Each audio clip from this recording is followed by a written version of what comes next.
Purihin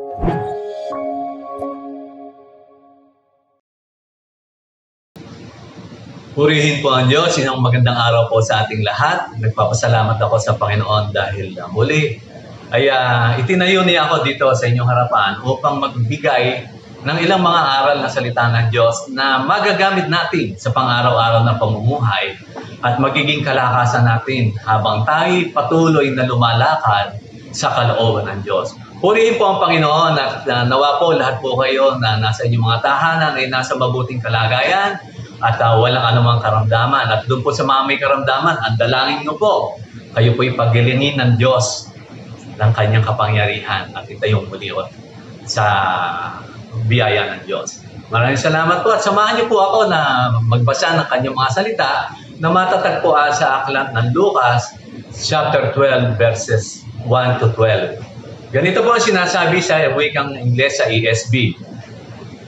In the meantime, when so many thousands of the people had gathered together that they were trampling one another, he began to say to his disciples first, "Beware of the leaven of the Pharisees, which is hypocrisy.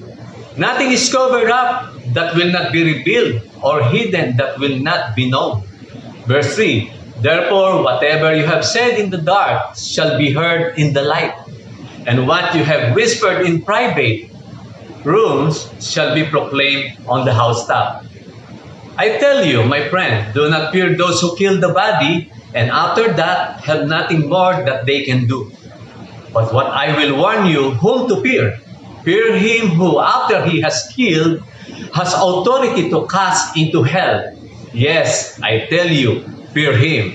Verse 6, "Are not 5 sparrows sold for 2 pennies, and not one of them is forgotten before God?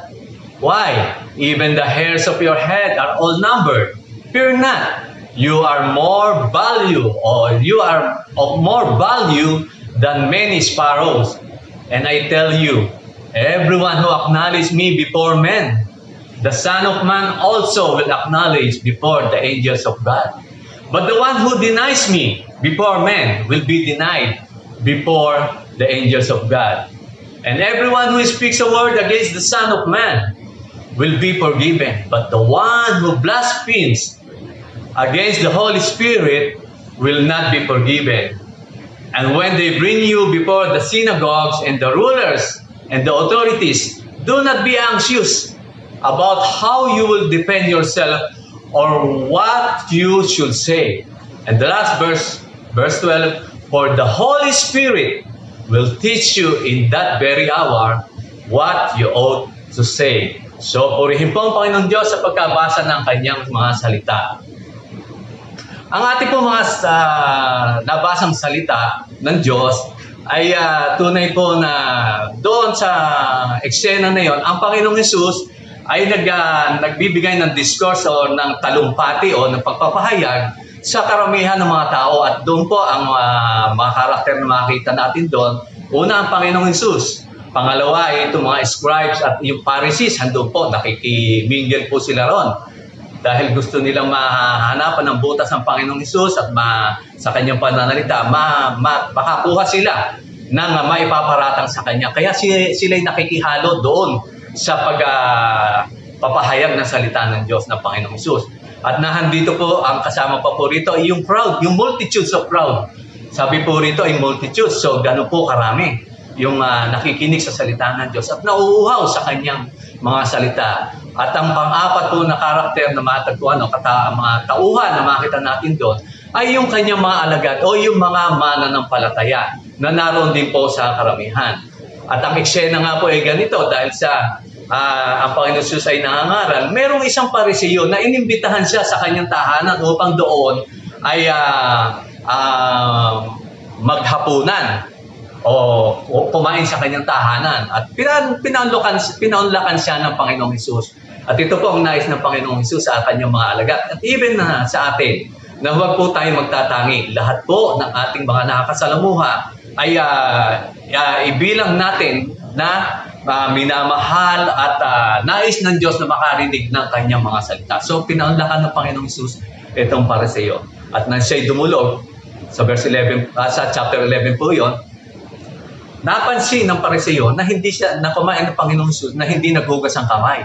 Kaya siya ay pinagwikaan ng Pariseo na kumakain ito na hindi naghuhugas ng kamay. At nabasa ng Panginoong Hesus ang isipan ng Pariseo. Kaya sinabi niya sa Pariseo at kahabag-habag kayo hapagkat nililinis niyo ang labas ng baso o ng pinggan pero ang loob niyo ay bulok.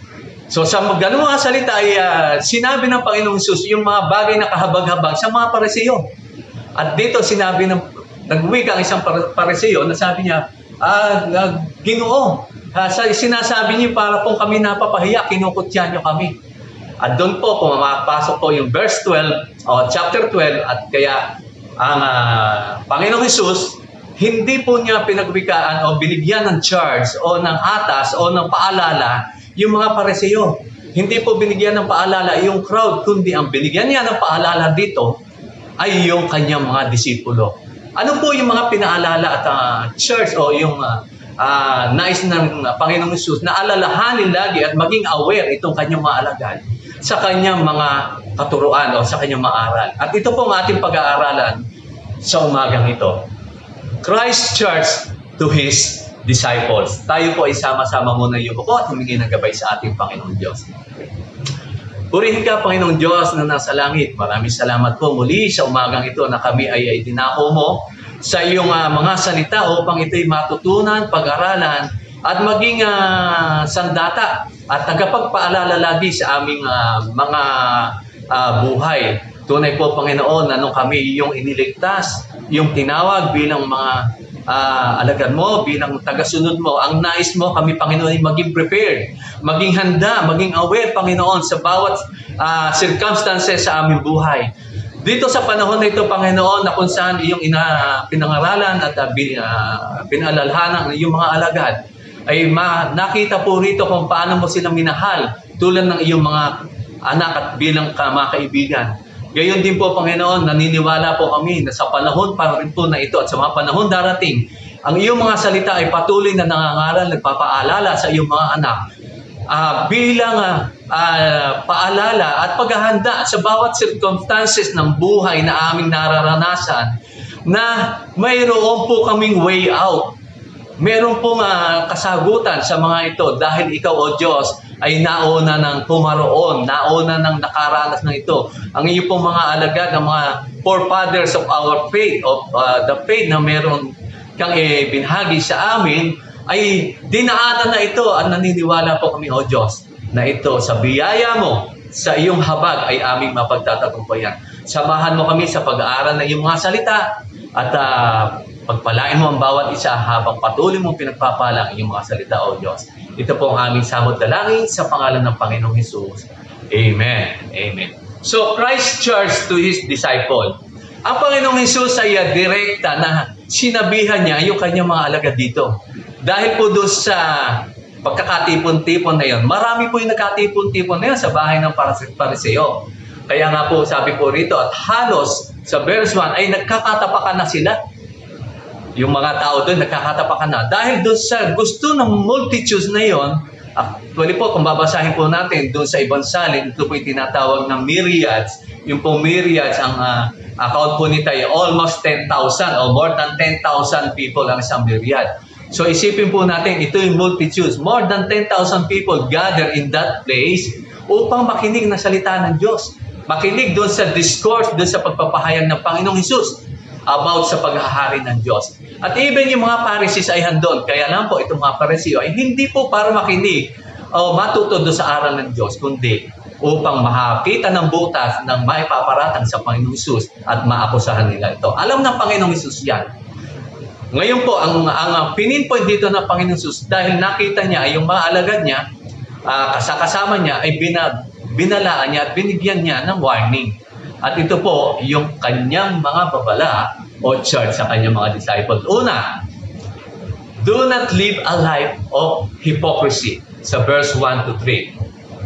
Jesus compared it to leaven. So yung pong leaven, ito po yung pampaalsa. At even doon sa Old Testament, sa aklat po ng Exodus, ang Diyos ay pinagbabawal din po niya. Doon sa mga Israelita, naggumamit ng pampaalsa. Sabi nga po doon, sa ang payo niya sa mga salita sa loob ng 7 araw ay huwag silang kakain ng tinapay na pampaalsa. At ang pagka po gumamit sila nito, sila po ika-cast out doon sa kanilang ng Diyos. Ayaw ng Diyos na gumamit sila ng pampaalsa sa bawat sa mga tinapay na kanilang kakanin. Bakit? Dahil ito pong arena o itong pampaalsa, ito po sinisignify nito yung pagpapaimbabaw. Like his, hypocrisy begins with very small. So, yung pong arena o yung pong pampaalsa, pag sinama po sa arena at gagawa ka ng tinapay, maliit na amount po ng arena na yung binasa, pagka po yan ipinerment mo, iniwan mo na ilang sandali, after a while, makita po, ito po yung magiging bulky na. Napapalobo niya ito. At, pero ang katotohanan po yun, kapag po yun ay niluto at kinain mo, yung po loob nun ay ampaw. Malambot, walang laman. Kaya nga po tayo kumakain ng mga tinapay, ng mga pampaalsa, yung mga pandesal, ano po. Malaki sa tingin, pero pag kinain mo, parang hindi ka nabubusog. Kasi iyon ay pinaalsa lamang, hindi po solid. So, ang nais ng Diyos sa kanyang mga alagad ay huwag silang mabuhay ng mayroong pagpapaimbabaw. Ayaw nila na sila matulad doon sa pagpapaimbabaw, tumulad sa pagpapaimbaw ng mga Pariseo. Tulad nga po ng leaven o yung yeast. Like yeast, hypocrisy begins with a very small but grows quickly. Hypocrisy o yung pagkukunwari, yung pagpapaimbabaw. Ginagawa rin po nito yun sa ego ng isang tao. What is dust to bread dough? Ginagawa rin po nito sa isang tao. Katulad po ng yung pagpapaimbabaw, yung pagkukunwari. Napapaalsa rin po nito, nagagawa nito na lumaki yung pride ng isang tao. Dahil sa munting kaalaman, munting natutunan, ay nagiging proud na po ang isang tao. At yun po yung pwedeng maging danger doon sa mga disciples. Kaya po ito isa sa mga babala ng Panginoong Hesus. When pride takes over, the person's character deteriorates rapidly. So yung pong pride talaga napaka-delikado po niyan. Kasi siyempre po, kung tayo po ay nakakaalam sa bagay, ito po binabahagi natin, at akala natin marami na tayong nalalaman, po pwedeng hindi na po natin tanggapin yung opinion, yung kaalaman noong mas maliit o yung simpleng tao. At kasi ang sasabihin natin, mas nag-aral ako dito, mas alam ko ito. So yun po yung delikado sa isang maraming alam. So dapat po, ang lagi po nating isipin, it is not us, but it is Christ na nagbibigay ng wisdom sa atin. Yung pong sarili natin, dapat hindi po tayo yung itinataas natin ng ating sarili. Hayaan natin ang ibang tao ang makakita na ginagawa natin para mapapurihan ng Diyos. Di po ba? Hayaan po natin ang Diyos sa pagiging pagkakaroon natin ng mapagpakumbabang espiritu, siya po ang mag-angat sa atin. Let God alone do His job para sa atin. At tayo po'y sumunod lamang sa kanyang kalooban. Sabi po sa Luke 16:12, kung hindi kayo mapagkakatiwalaan sa kayamanan ng iba, sino ang magbibigay sa inyo ng talagang para sa inyo? So tulad po dito, sinasabi rito na kung sa isang bagay na maliit, na hindi mo pag-aari, ay hindi ka mapagkakatiwalaan. Paano kapag kakatiwalaan na talaga ibinilaan ng Diyos sa iyo? Sa maliit na bagay, nasubukan ka. Paano pa doon sa malaking bagay? So, ang dapat po, kung tayo po ay meron tinatangkilik, ano man po ito, wisdom, kaalaman, o material na bagay, lagi po nating ipagpasalamat at i-claim na ito'y only by grace of God. Kaya po nagkakaroon tayo nito kung bakit tayo nagkakaroon ng mga bagay na ito. It is only by grace at it is only through Christ alone. Hindi po sa ating sariling kakayanan. We are only a vessel of God, daluyan ng kanyang pagpapala. Katulad po na kung tayo ginagamit sa pagpapahayag ng salita ng Diyos, tayo po ay isang vessel lamang ng Diyos na binibigyan niya ng kaalaman, hindi po sa ating sariling kakayanan. Amen. So yan po. Second, hypocrisy is foolish. Ibig sabihin, meaningless. Walang kabuluhan, walang halaga yung pagiging yung hypocrisy. And futile. Ang ibig po sa futile, walang purpose. So, walang kapupuntahan. Lahat sa kapahamakan lamang mapupunta. Kung ang isang tayo magtataglay at magkakaroon ng pride sa buhay, hindi po ito magkakaroon ng mabuting bunga.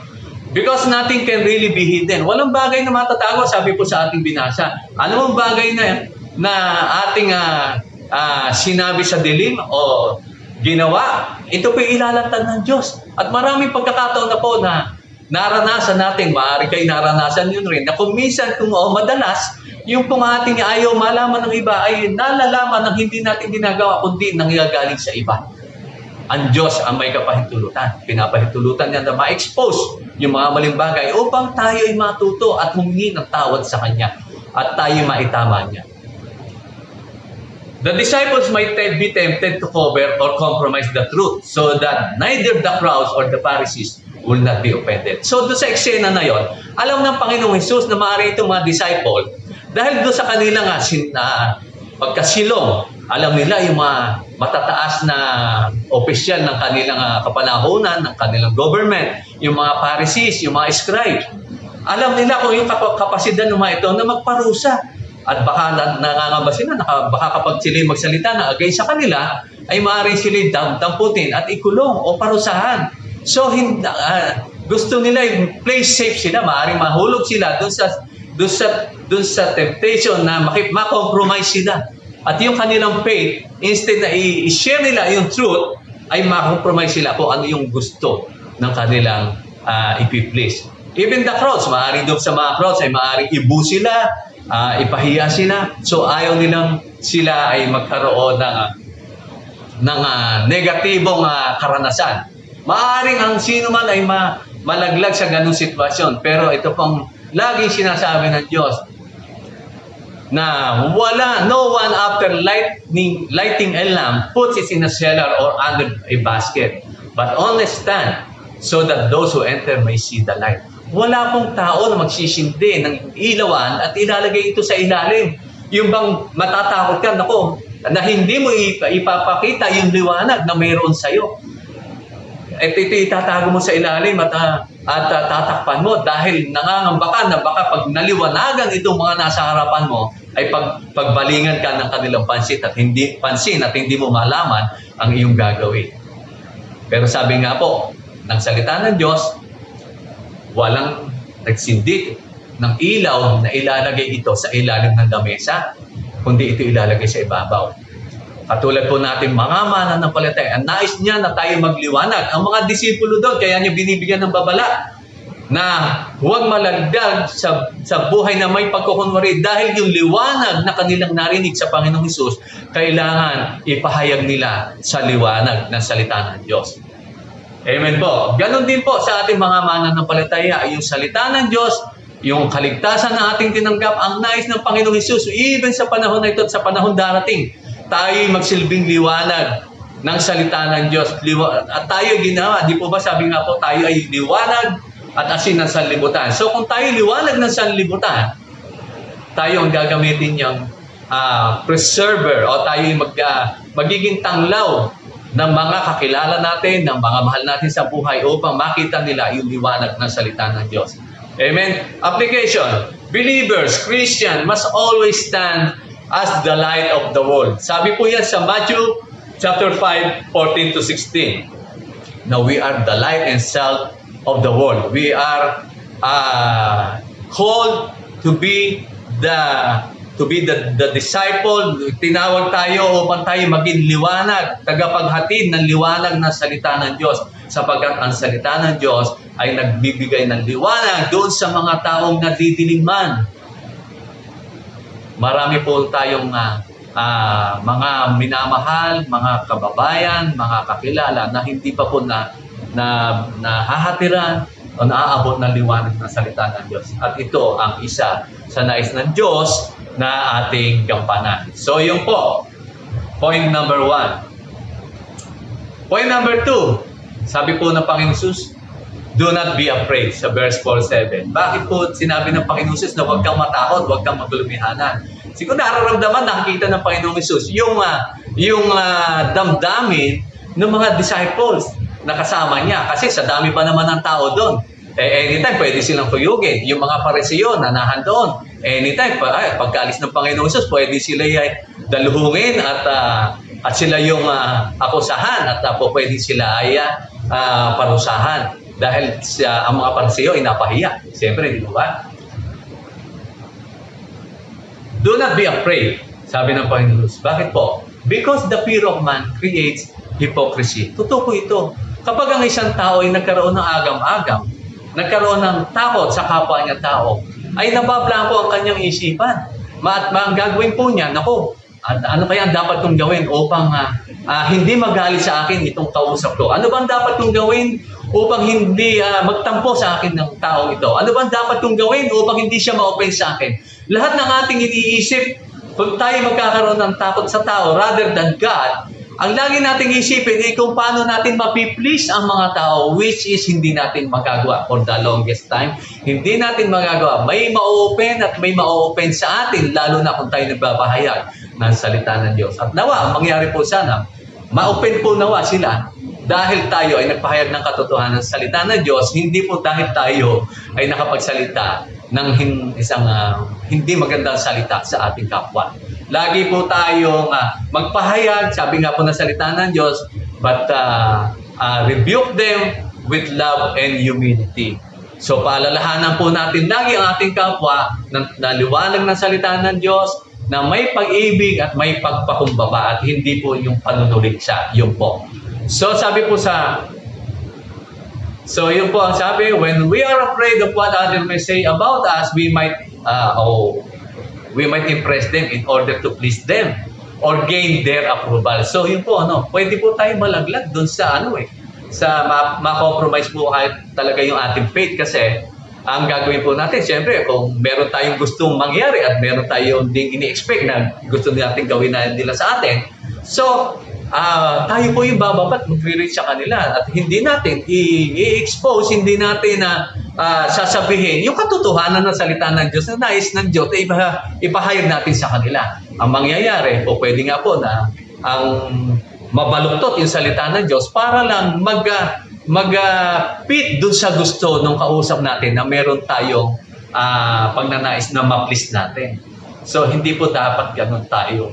Doon tayo mapunta, kundi yung pong liwanag na salita ng Diyos, yun po yung ating ipahayag sa ating kapwa na may pag-ibig at pagmamahal. Kasi po, kapag ganun ang sitwasyon, pwede po tayong malaglag sa pagsisinungaling to accomplish our purpose. So para po makuha natin yung gusto natin, po pwede tayong malaglag doon sa pagtatahi ng lie dahil gusto natin sila ma-please. And this is one kind of hypocrisy. Pagkukunwari po yan.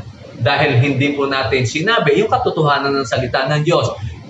Umaakto tayo dun sa hindi tayo, hindi yun, kung paano tayo ay binago ng Diyos, iniakto natin yung pang-dati natin. Okay lang, pwede ko naman flexible naman ako, pwede ko sa ganitong gawain at pagka naman pwede naman ako dito sa church. So para nangyayari, parang nagiging flexible tayo doon sa light and darkness. So hindi po pwedeng mangyari ganun. Sabi nga po, hindi po pwedeng bumukal ang isang balong sa isang tubig sa isang balong.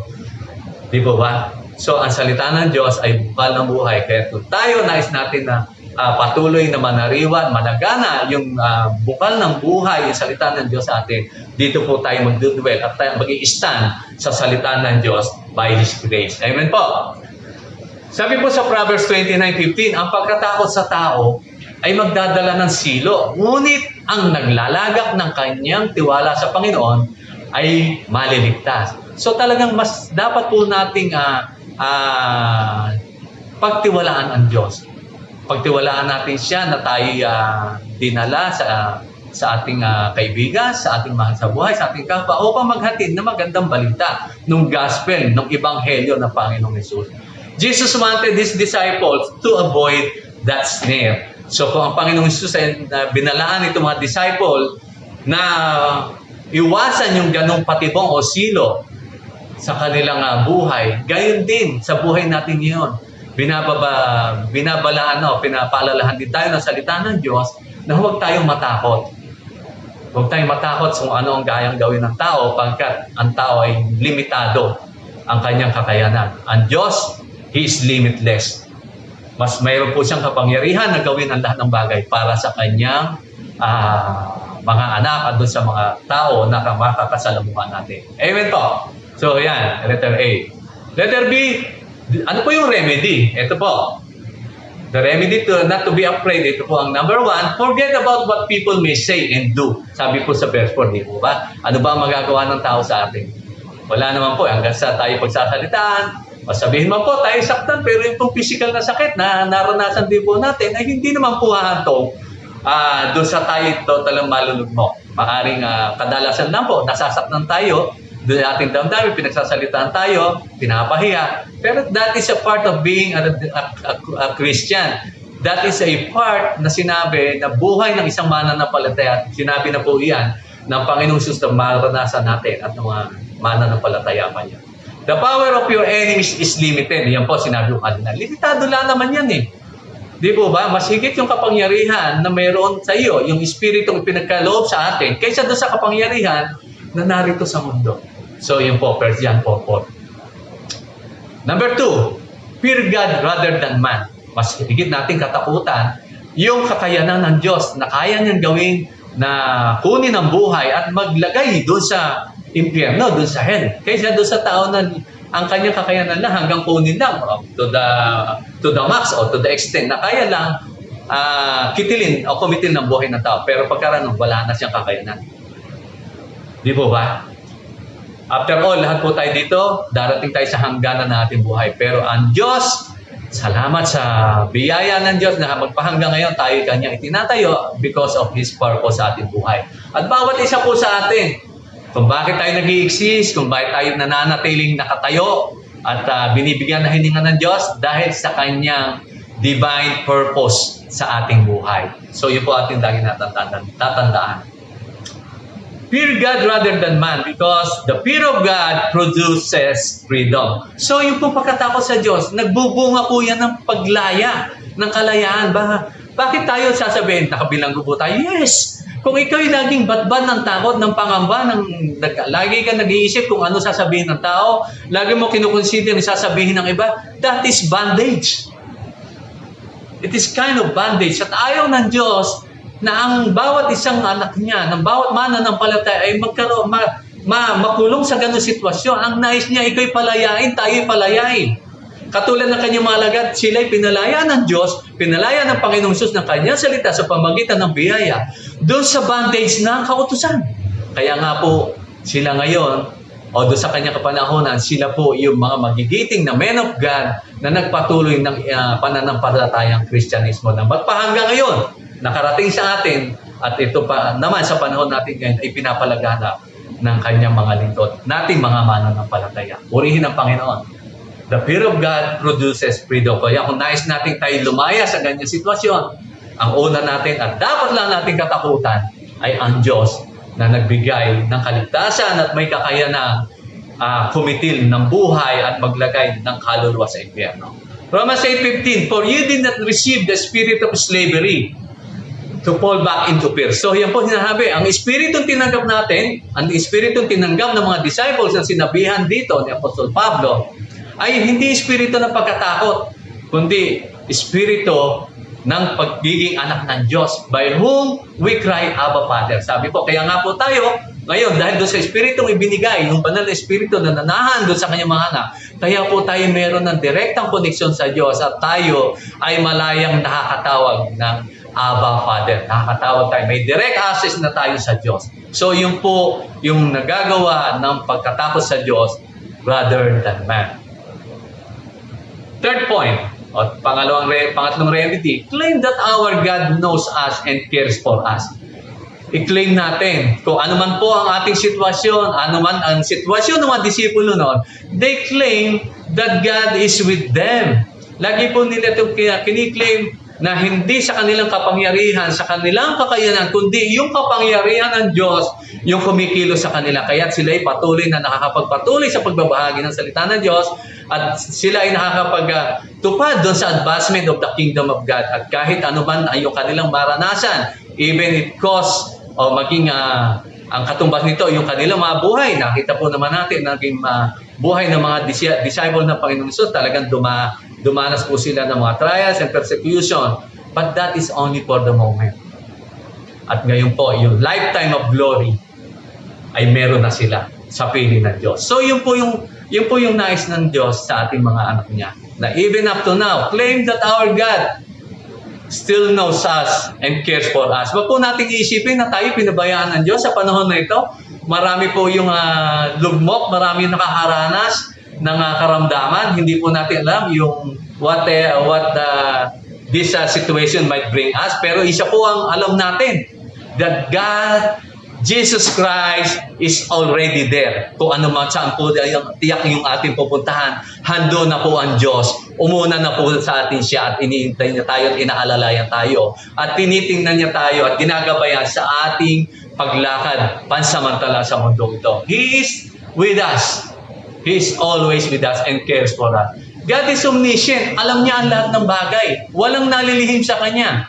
He knows when the least thing happened to His people. Alam niya yung kalit-liit ang detalye ng buhay mo, ng iyong nararanasan. Naalala ko po, bago po alimit po sa, maaari sa inyo po, ay may nakaalam na, yung maaari po iba ay hindi nakakabatid, na kami po ng aking may bahay, kami po ay nag-positive dito sa virus.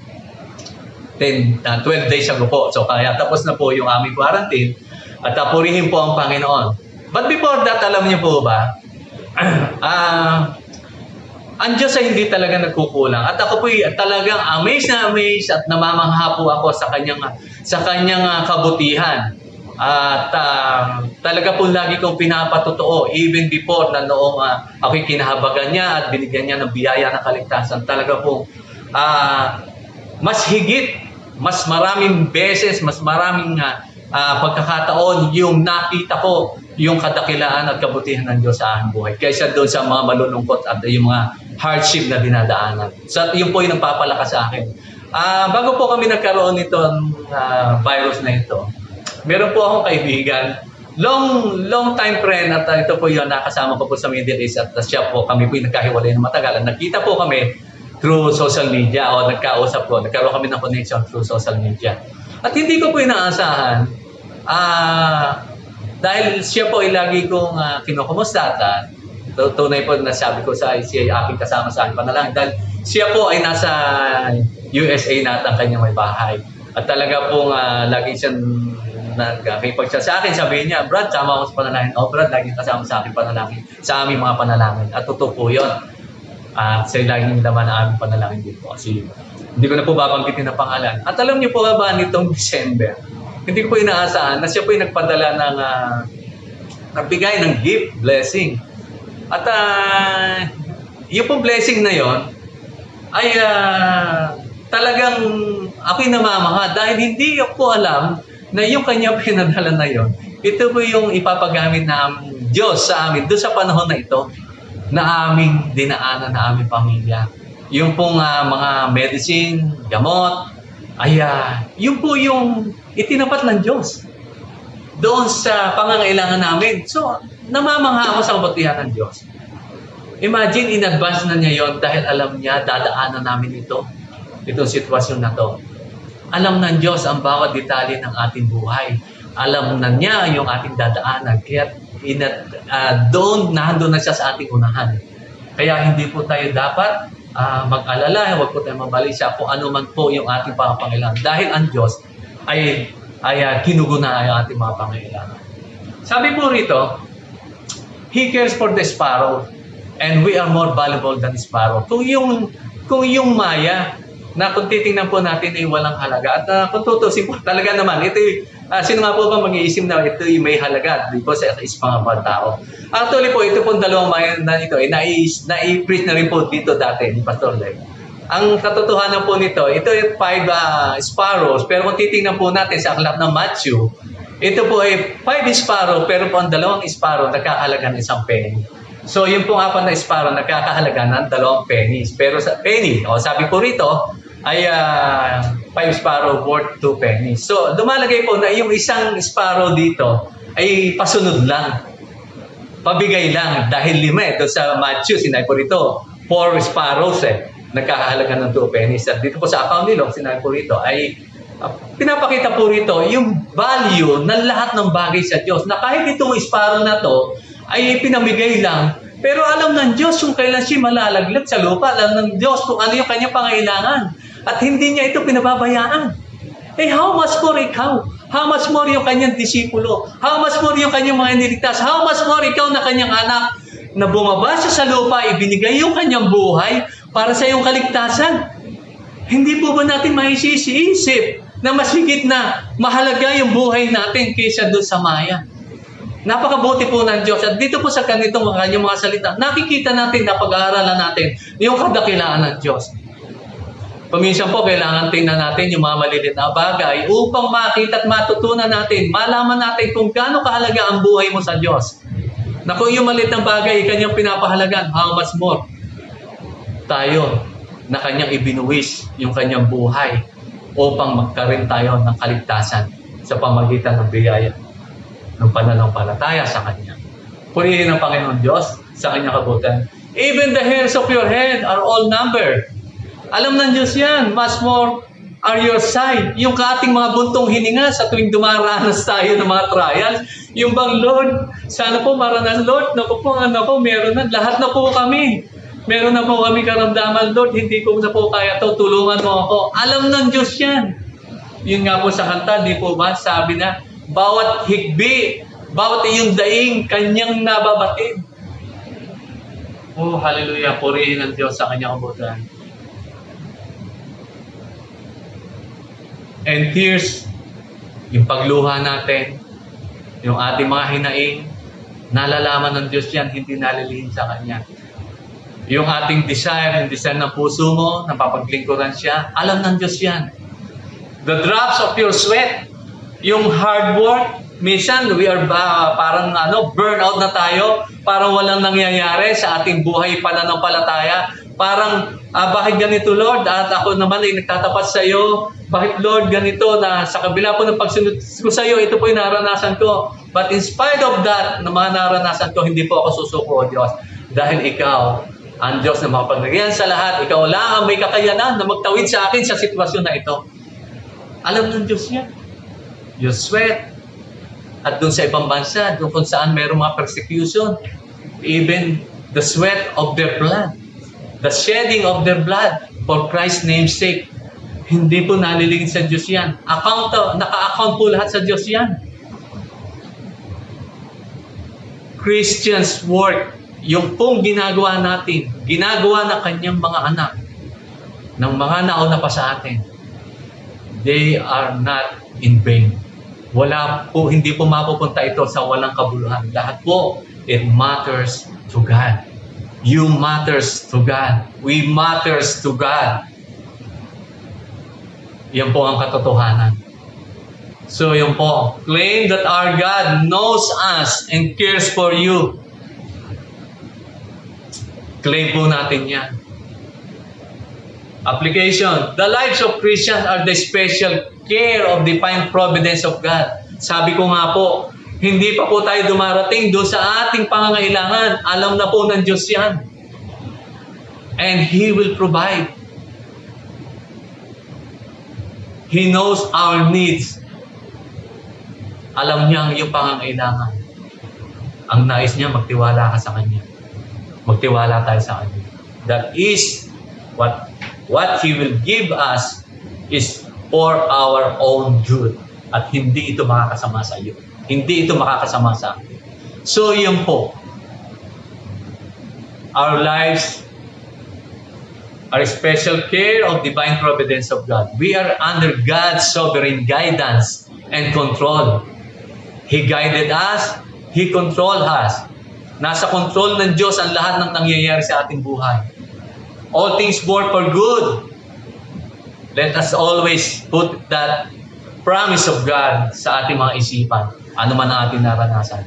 We must always claim it. Claim it, brethren. Amen? So, yun po. At ang pangatlong point po natin, do not be ashamed to witness. Sabi po ng verses 8 to 9. So, yun po, pinaalalahanan tayo na huwag tayo magkaroon ng buhay na may pagkukunwari.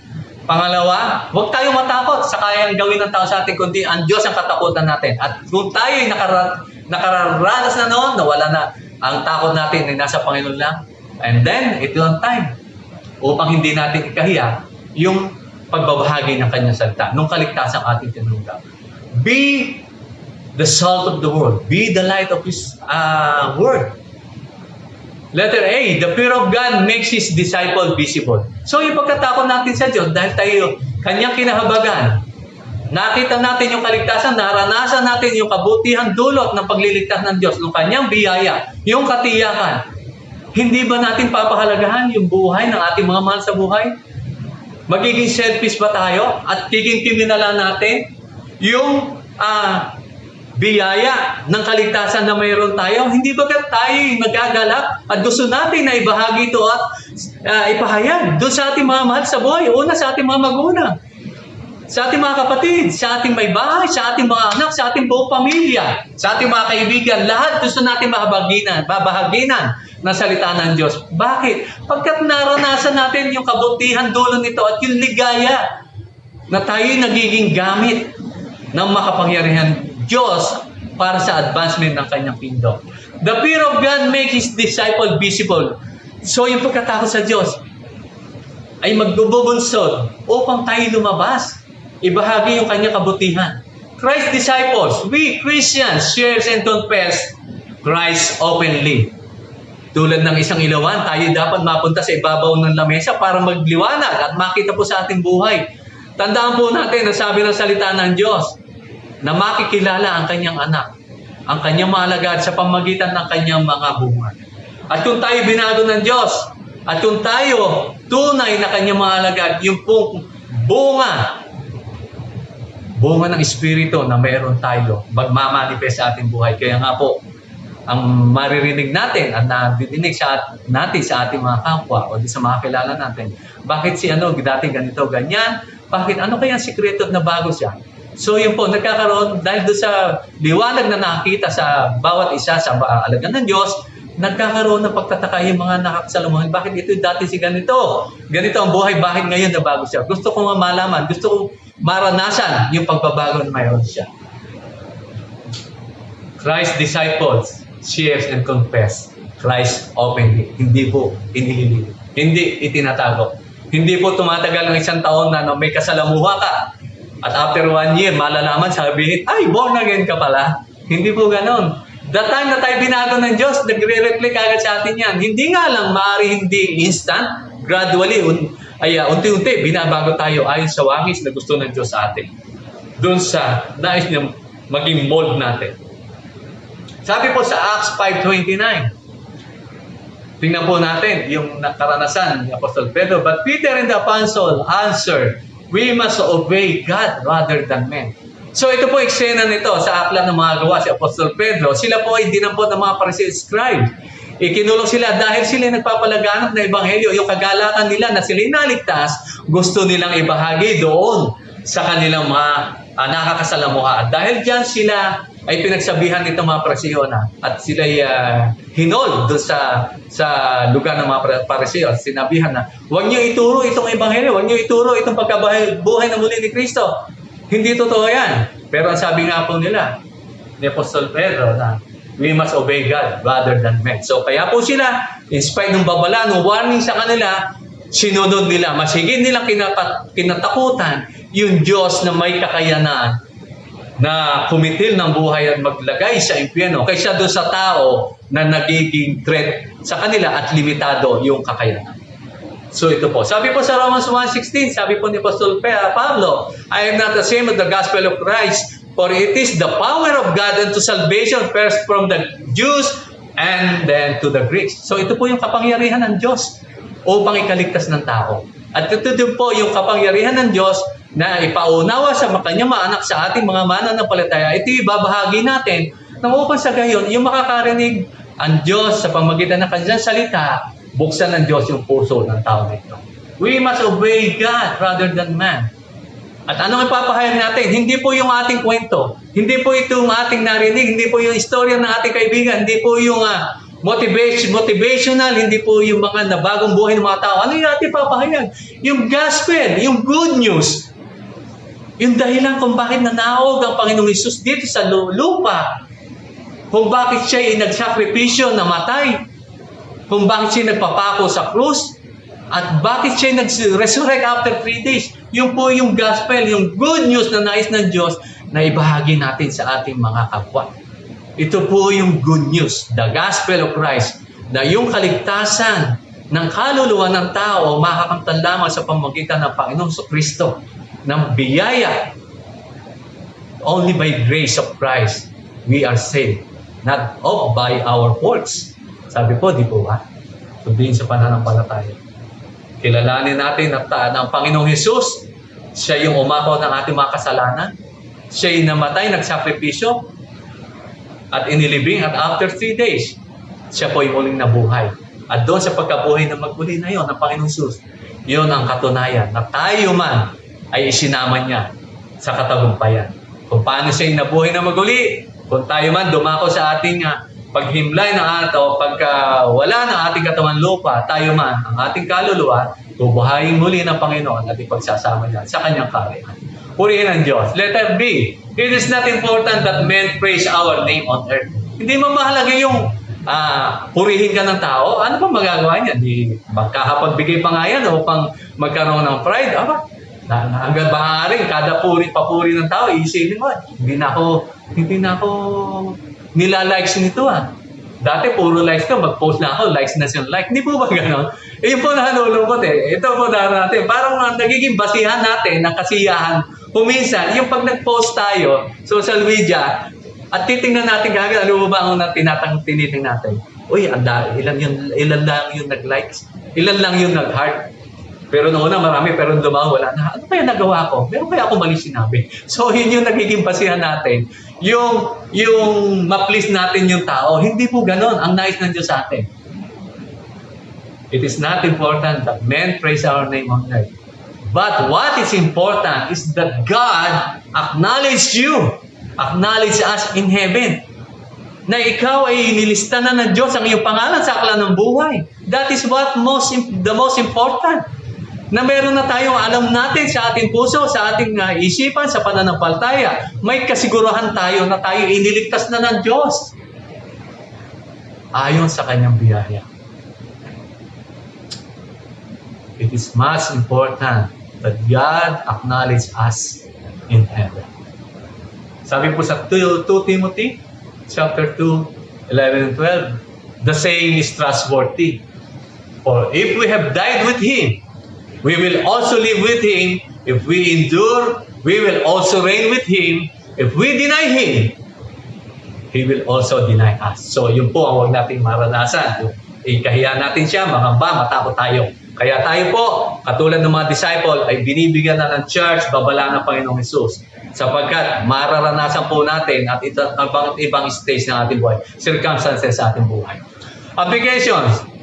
Once we have complied with this, we will have an easier time living the truth, and we can avoid compromising our faith by God's grace. So kung sinasapumuhay na po natin ito, yung po tayo nagiging bold at pinapractice natin yung pagpabahagi ng kanyang salita ng Diyos, binigyan tayo ng kumpiyansa, ng confidence ng Lord sa kanyang salita na ito yung truth na dapat nating ibahagi.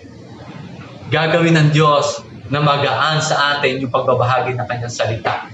Magiging lifestyle na po natin na ito magiging habit. Kung ito habit na natin, ito po yung magiging lifestyle na natin. At dyan, magiging kagamit-gamit tayo sa ministry ng Lord. So, purihin po ang Panginoon Diyos. It is only by His grace and not ours. Not all by our might. It is only by the grace of God alone. Amen. So, point number 4, last point na po tayo. Ito po ang sabi ng Panginoong Hesus at babala, warning sa kanyang mga alagad. Do not worry. So, ito po salita na to, ito pong worry, ito po talaga yung word na hindi maiwas-iwasan at hindi malagpas-lagpasan ng nakararami. Lahat po tayo dumaranas nito. Pero salamat sa buhay, salamat sa kapangyarihan ng Diyos, salamat sa kanyang habag, sa kanyang biyaya dahil isa tayo sa nagkaroon ng benepisyo, ng pribilehiyo na ito ay alisin ng Diyos sa atin sa pamamagitan ng salita at liwanag ng Diyos na ito'y kiniklaim natin na kanyang mga pangako na magaganap, mangyayari sa atin. The Holy Spirit will take charge of you. Yung mga alagad kasi sinabihan sila na sila idadali sa mga sinagoga, sa mga liwasang bayan upang doon sila ay usigin at tanungin. Ngunit ang sabi ng Panginoong Hesus, huwag kayo mangamba, huwag kayo mag-alala. Sapagkat ang banal na Espiritu, siya yung magsasalita para sa inyo. Because ng ikaw ay kahabagan ng Diyos, ito pangako ng Diyos. Ang banal na Espiritu ay isa sa inyo at maging comforter at He is the wisdom of God and the truth na maaari natin ipahayag. We must depend on the power of the Holy Spirit. God sent the Holy Spirit who ministered to the apostles. Pinadala ng Diyos ang banal na Espiritu sa kanyang mga alagad. Sabi niya, di ba? Dadalangin siya sa Ama upang ang banal na Espiritu ay manahan sa kanyang mga alagad at sila, ito yung magko-comfort sa kanila. God sent the Holy Spirit who ministered to the apostle and other believers in the church. Hindi lang sa mga disciples, even sa ibang mga disciples, alagad noon. At even up to now, sa atin, ito po ang pangako ng Diyos. He will guide you in all the truth because the Word of God is truth and the Holy Spirit declares only but the truth of the Word of God. John 16:13, your word is truth. Sabi po dyan, and the Holy Spirit knows it, the truth of the Word of God. Letter B, do not be worried, sabi po ng Panginoon Jesus. Huwag kayong mag-alala. Bakit? That you may be free. Upang lumaya ka. Gusto ng Diyos na maging palayain tayo sa ating mga agam-agam, doon sa mga pag-aalala, doon sa mga pangamba, doon sa mga threat. Nais ng Diyos na maging worry-free ka. Bakit? Dahil alam niyo po, ang worry ay nagbibigay din po ng spiritual amnesia. Kung minsan, yung dapat mong gawin, natataranta ka. Hindi mo nagagawa yung dapat mong gawin dahil na-occupy ang isip mo ng mga alalahanin. At nais ng Diyos na ang kanyang mga alagad, ang kanyang mga anak ay lumaya. That you may be free. He will bring His people free and bring them out of the situation effectively according to His will. I-out niya doon sa sitwasyon na kinalalagyan mo. I-claim natin ang Holy Spirit, i-guide tayo. Basahin yung salita ng Diyos at diliwanagan ng banal na Espiritu ang ating isipan sa kanyang mga salita. At ito'y magagamit natin at papalakasin ang ating kalooban. Romans 10:13, for everyone who calls in the name of the Lord will be saved. Amen. Totoo po yan. At napakabang pangyarihan ng pangalan ng Panginoong Hesus. Lahat po na tumatawag sa Kanya, sabi po sa Kanya, na may pananampalataya sa Kanyang biyaya, ay Kanyang iniligtas at iniligtas. So yun po, do not be worried that you may be free. At ang pangatlo, that you may serve your master. Do not worry, kasi yung worry, ikukurap ang iyong isip at hindi mo magagawa yung dapat mo sabihin sa iyong kapwa tungkol sa kaligtasang pinagkakaloob ng salita ng Diyos. That you may serve your master, but do not worry yourself about the situation. Huwag kang mag-alala tungkol sa sitwasyong kinaroroonan mo, pinapapalooban mo. God is in control. Alam niya ang sitwasyon mo. Ask and pray. Wisdom. At siyempre, saan ka kukuha ng wisdom? Of course, sa salita ng Diyos. Hindi ka naman makakuha ng wisdom sa mga pahayagan, sa mga babasahin na motivational books. Pagkot doon sa salita ng Diyos. Kung noon ang salita ng Diyos ay narinig ng mga alagad mismo, direkta sa Panginoong Hesus, ito po yung tumimo sa kanila. At ito yung kanilang mineditate, at ito yung kanilang naisulat upang makarating sa atin ngayon. Ngayon, paano tayo sa panahon natin ngayon? Ito po ang ating sandata. Yung salita ng Diyos, bibigyan tayo ng wisdom ng sa Holy Spirit through His Word. Basahin po natin ang salita ng Diyos at ito yung wisdom na ipapaalala ng banal na Espiritu na maibabahagi natin sa ating kapwa. Hindi po tayo matututo kung hindi po natin babasahin at sa puso. I-meditate ang kanyang word salita. Sabi nga po sa Joshua 1:8, di po ba? Meditate the word of God day and night so that you may have the victory. Matupad mo yun at sa gayon magtatagumpay ka. Do not forget to meditate the word of God. But do not worry yourself about the situation. The Holy Spirit and the Spirit of wisdom shall teach you. Tuturuan ka kung ano yung sasabihin, what you will say or do for God's glory or to honor God. Hindi yung sarili mo ang maangat, hindi dahil na matalino ka, marami kang alam, kundi ang sabihin natin, salamat sa wisdom na pinagkaloob ng Diyos. Dahil naibahagi ko ito, purihin ka, Panginoon. Ako'y isang lingkod mo lamang na ginamit mo. The Holy Spirit bears witness to Christ.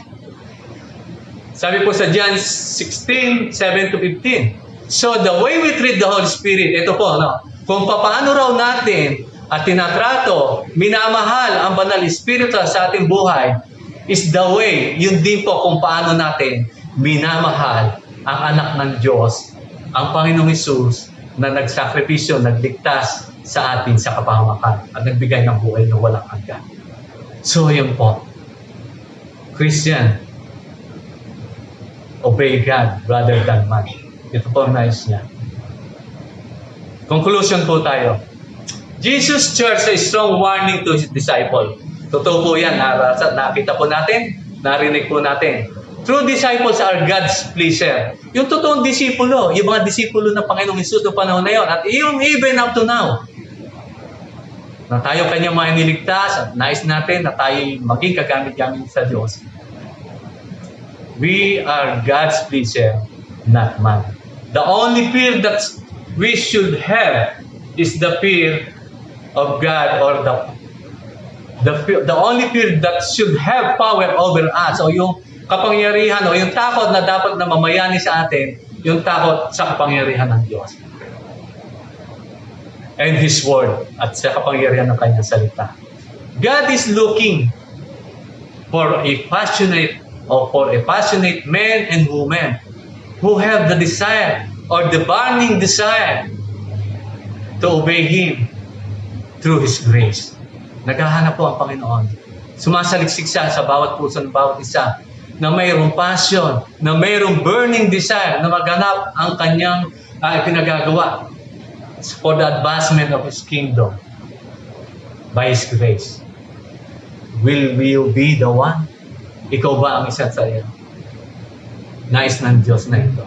Tayo po ang makakasagot sa tanong na yan.